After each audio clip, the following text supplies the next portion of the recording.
أعوذ بالله من الشيطان الرجيم. بسم الله الرحمن الرحيم. وقال الملك ائتوني به فلما جاءه الرسول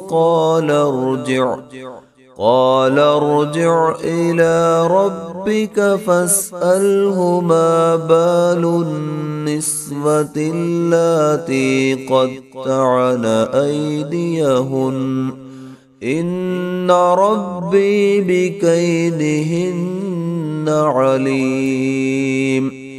قال ما خطبكن إذ راوتن يوسف عن نفسه قلنا حاش لله ما علمنا عليه من سوء. قالت امرأة العزيز الآن حسحس الحق أنا راودته عن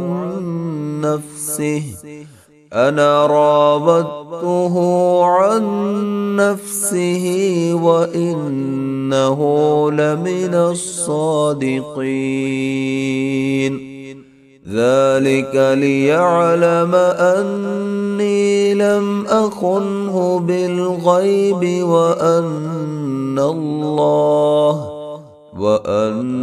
الله لا يهدي كيد الخائنين.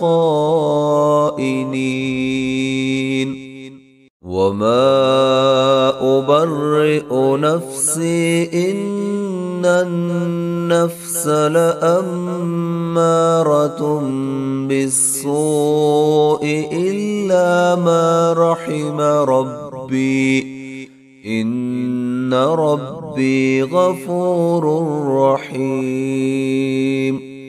وقال الملك ائتوني به أستخلصه لنفسي فلما كلمه قال إنك اليوم لدينا مكين أمين.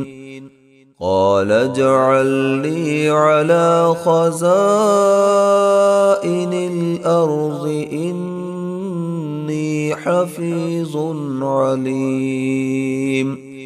وكذلك مكنا ليوسف في الأرض يتبوأ منها حيث يشاء نصيب برحمتنا من نشاء ولا نضيع أجر المحسنين.